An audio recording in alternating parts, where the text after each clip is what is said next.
Hey there. Ooh, this is a beautiful catamaran. It must be really fast. Yes, it was until we started putting all this weight on board.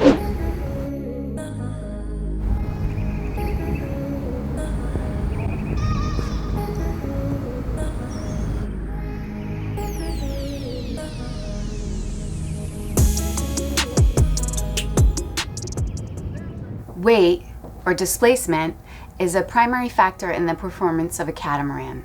When designers such as Reichel Pugh, the architect of the Seawind 1600, are developing a boat, they start with a designed displacement. The hull underwater must displace an amount of water equal to the weight of the entire boat. There is typically a 2 to 3% weight variance allowance to accommodate the additional weight in manufacturing and what the owner adds to the boat.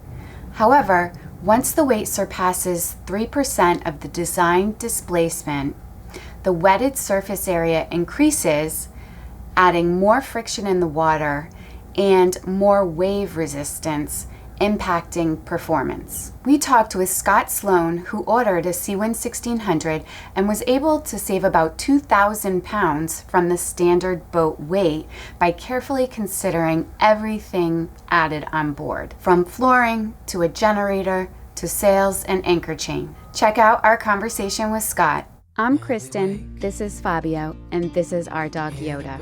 We're looking for adventure and freedom in harbors unknown, but for now, we're starting in our own backyard.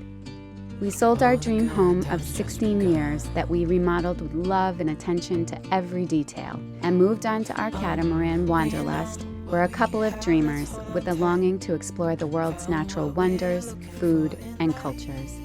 To live by the wind, current, and the sun.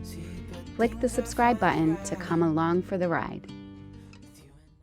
Today we're here with Scott Sloan. He has purchased a Seawind 1600 and he has done a number of things to reduce the weight on board the boat. We thought it would be an interesting conversation to have because many people are interested in weight on multi-hulls and have asked us why we decided to go with the generator and if it was possible to do without a generator.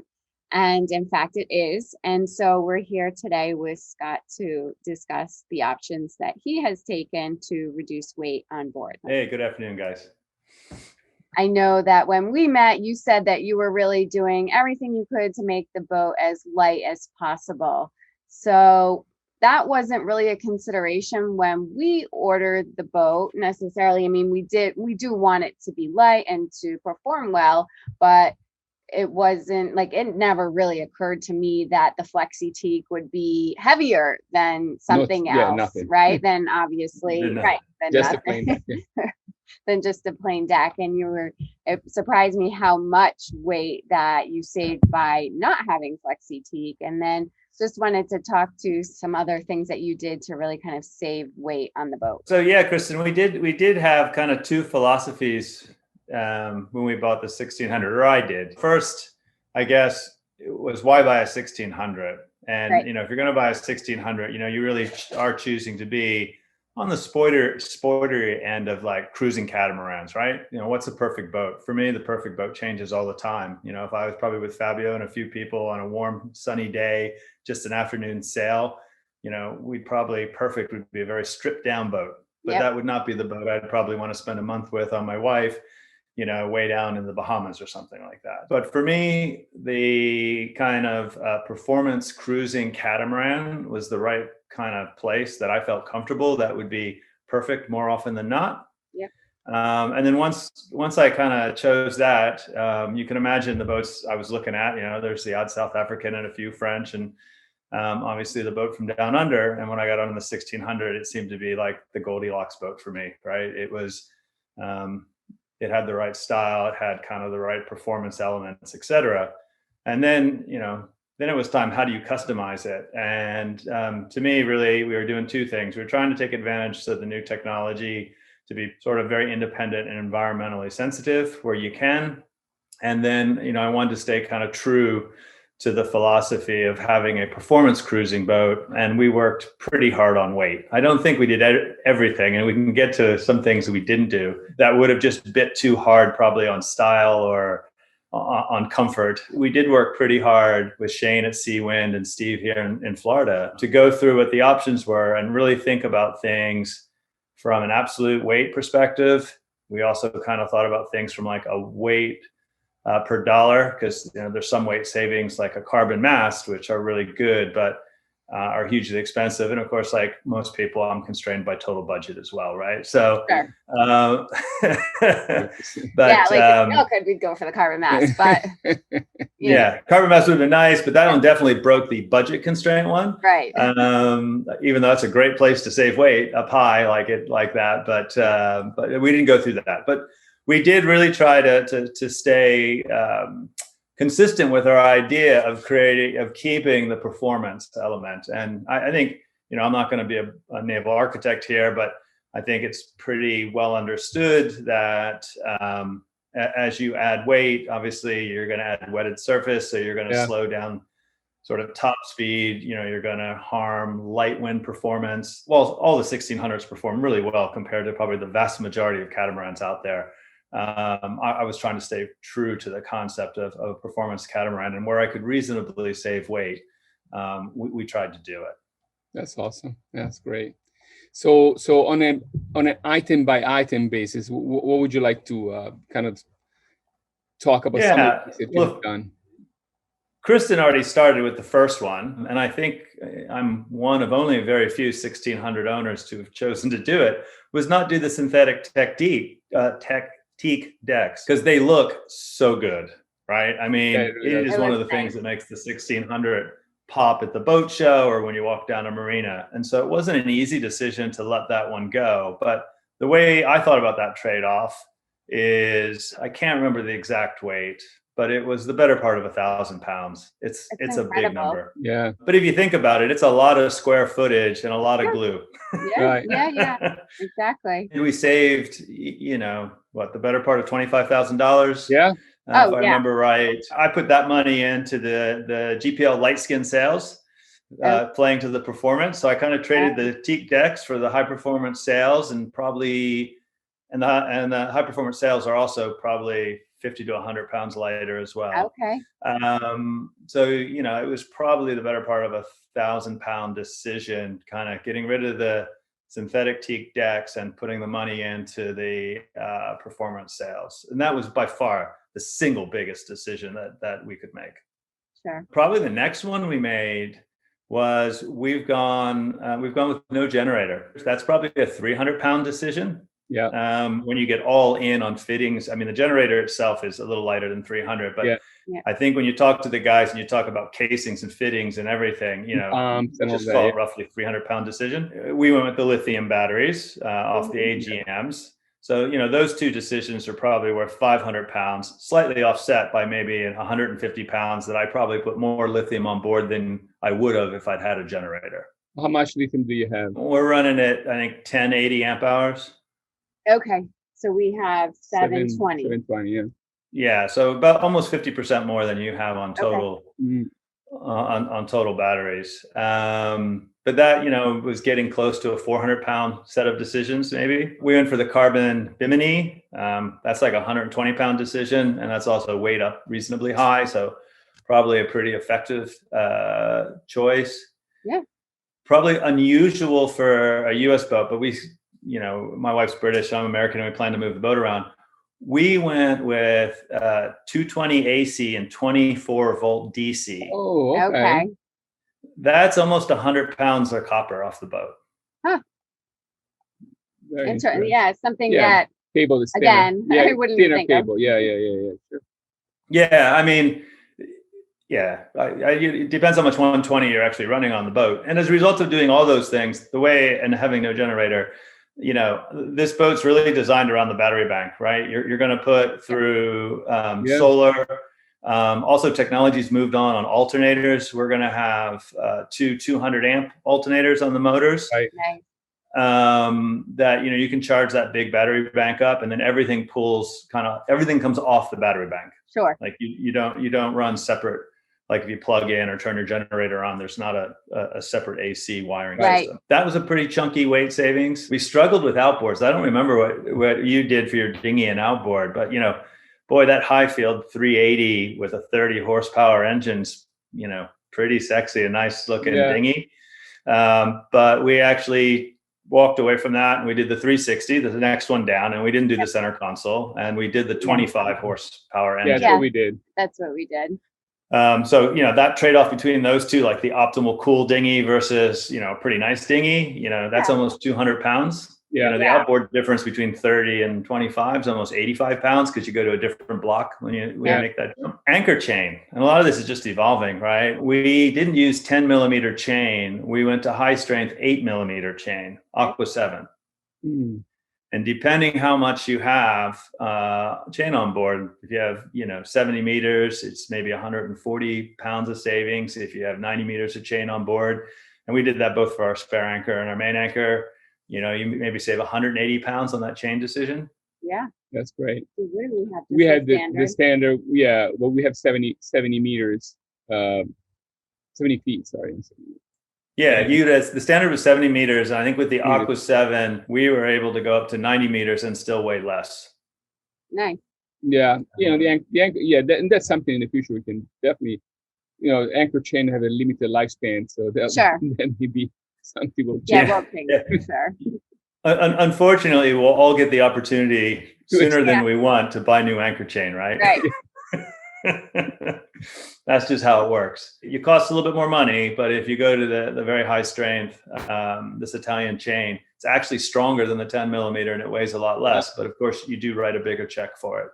Then we got into little things. We're going to have a queen bed in both aft cabins, right? But we didn't do the gas lift for the yeah. I think I can't remember exactly, but I think that gas lift mechanism for each bed's like 60 or 70 pounds. It's, really well built thing, but it weighs a lot. So, and rumor has it, if you put a custom, really soft plush mattress on it, the gas lift doesn't work. It doesn't work anymore. It doesn't work anymore. That stops working once you get a bigger mattress. Actually, I'm not that insightful. Actually, Kristen told me about that problem. So she spilled the beans. Yeah. I was like, it's not working. We're gonna have to figure out how. I spoke with Shane, and we're gonna have to weigh the mattress and see how big of the gas strap we have to put there. Yep. So we add some more weight. The mattress is about 100 pounds. The mattress is about 100 pounds. Itself. I don't know how much the standard mattress was. For us, it was a game changer. I think once my wife and my daughter, had sat on really nice mattresses, I had no choice. The checkbook was coming out and we're going to put some extra weight on. So there's a case where we did not use the philosophy of being light. But honestly, the comfort and sleep is so valuable. It's funny because I never all my life I slept 8 to 9 hours a night, solid, straight. And over the past year, that has really changed. And I don't think it's necessarily all due to changing lifestyle or anything. It's just now I wake up at 3 a.m. some weeks for weeks straight, or it's kind of crazy. But me without sleep isn't good. So the mattress was essential.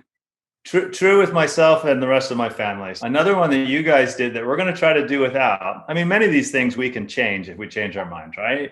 Is we didn't go for the glass shower doors. Those puppies are 100 pounds a piece, right? Yeah. We added. There wasn't we asked for it actually. Yeah, that was. They had it, I think our boat is the first one that has it. Okay, we'll see how that works out. Yeah. And then after that, there's little things, the anchor for our second anchor, the manufacturer that did that, it's Spade, we did for our second anchor. They do aluminum and galvanized steel. We went for the aluminum one for the second anchor. That's I think 25 pounds difference or something like that. And we went for the slightly smaller hot water tank. The 1600 has a slightly bigger hot water tank than the mid-size Seawind models, but Shane over in Seawind was going, well, no one runs out of water and complains about lack of hot water. So the hot water. We went with the smaller hot water tank, but then you're getting rid of, I forget what it is, 10 or 20 liters of water just sitting on the boat. Yeah, I think that's most of them. When you total all that up, it all depends what your baseline is. But those ideas that we've thrown around on this call are the better part of 2,000 pounds. It's incredible. It's amazing. It really is. We have pretty light catamarans, right? So 2,000 pounds is a reason. 2,000 pounds on a similar length, full bore charter catamaran with the flying bridge and everything, that would be a relatively small percentage increase in weight.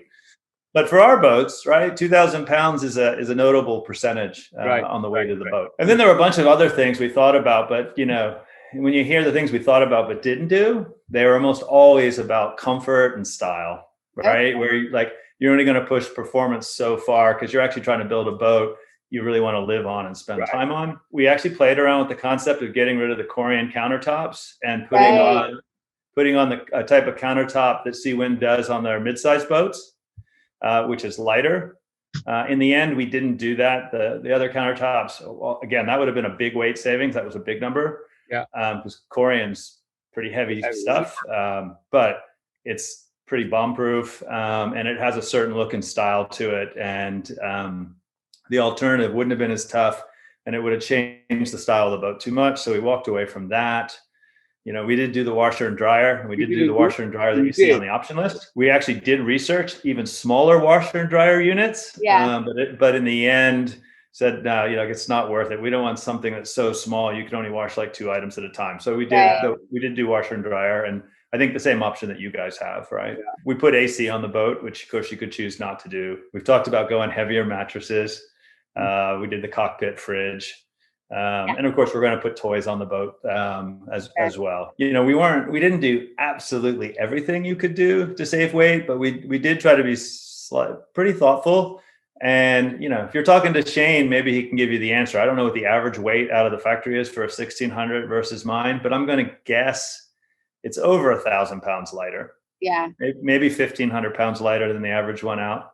I guess it depends how many carbon masts, they've sold. How many sails do you have? On GPL, we'll have the main self-tacking jib and a screecher. And then we're also having built an asymmetrical spinnaker. Yeah, nice. Same. We went with regular Dacron for now. We're just going to beat that around a little bit and see how that works. And then eventually it would be nice to have the GPL. Yeah. It's all trade-offs, right? I mean, I think, you're going to get more life out of your sails maybe than I get out of mine. Yeah. When you try to figure out what this means, I think the GPL light skins, the Dacron sails will be really good for a season or two, and then they'll be good after that, but they'll stretch a bit. They won't be as good as the first year or two, but then they'll last quite a long time. Their performance won't be perfect, but they'll be totally adequate for cruising for, I don't know, 8 to 10 years, maybe, depending on how much you sail. Yeah. I think the GPL light skin, the story I hear on that, instead of 8 to 10, they might have a life of, again, depending on how much you sail and whether you take care of them, maybe closer to 6 to 7 years. But they will be perfectly shaped until the day you break them. Right. So that's nice. So you'll get sailing performance maybe that whole 7 years. But when they're done, they're done. We had them on our previous boat. We had a Dragonfly 35 Catamaran, and it was a fantastic vessel. When we bought it, the first sail, the sail looked great. The first time we were on it, it ripped. It ripped. The main sail apart. We were sailing it from Hilton Head down to Florida, and we were like, afternoon of the first. It was perfectly shaped. It was awesome. Until it just went like. Until it was when they break, they break, right? It was 10 years old. Yeah. So that was one of the thought process that we had in going with Dacron. We hope to be in the middle of the ocean somewhere pretty soon. We like the idea of a sail that is going to be a bit more robust and not fall apart in the middle of the ocean. Yeah. Yeah, that's the trade-off, right? It's all trade-offs, right? And I absolutely recognize that. The Dacron sail will last longer. If it breaks, it probably won't be as spectacular. It's something you can get a needle out and more easily put back together again, right? If you're in the middle of nowhere. And these light skins, will sail faster until they don't sail at all, right? Yeah. That was the other thing. We couldn't. There was no way to even try to attempt to repair this sail. Right. It was completely shredded. So there was some of the thought that went into it.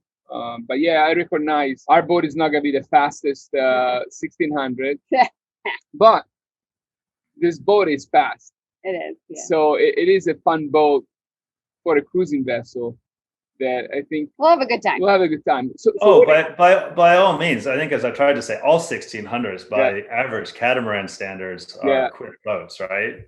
So what are you doing for tools on the boat? That adds a lot of weight also rapidly if you start putting all this stuff in. Yeah, I haven't, the boat's not going to be here till September, October, so I haven't really totally gone through my tool list. Yeah. But I've started to get a spreadsheet and add it all up. But yeah, you need to be, anyways, I'm in the middle of that journey. Maybe we can trade notes on that sometime. Yeah, because if you buy one of everything and you buy top of the line everything, obviously the weight would be enormous. But if you're going to go, if you're going to go to remote areas in the Bahamas and other places, you do have to carry a fair bit of stuff, right? You have to have a fighting chance to fix whatever breaks. So I'm just starting to look at that list, but there's all kinds of fun things, right? On, wrenches versus, having a socket set, which is lighter for more things, right? Versus, Allen keys, where you have each individual Allen key versus one of those things where you can flip out different ones. Obviously some are more robust and stronger, but the other opportunities options a lot lighter, right? And I guess you're probably going to see me do a similar philosophy. I'm going to try to handle everything, but I know when I do that, I won't have the strongest, toughest tools of everything. I will use adjustable wrenches more than having the perfect fixed wrench size on some things and stuff like that, right? Yeah. And there may be a day where I regret that. We'll see. But I will probably apply a similar philosophy to tools, which will try to handle most situations, but where I can have a tool that's a little bit more adjustable and multi-purpose versus, a specific tool for every size. I'm going to probably lean that way because otherwise you could put on hundreds and hundreds of pounds on tools. Easy without even thinking. Yeah. Plus it's like, where do you keep them? It's like coming up with a place to store them in an organized way where it's easy to access. Yeah, because you want to keep them inside, otherwise they'll turn into a rust bucket if you keep them in I was thinking it's going to go under one of the queens. A lot of tools and spares are going under the queen size beds. Yeah. Right. Yeah. Our conversation with Scott got cut short, but we wanted to thank him very much for joining us in this episode and discussing managing weight on multi-hulls. While maybe not the sexiest of conversations, it's something that really does impact the performance of a catamaran. Thanks for joining us this week, and remember to like, subscribe, and share the video if you liked it. And leave us a comment down below with your thoughts on managing weight on multi-hulls. See you next week.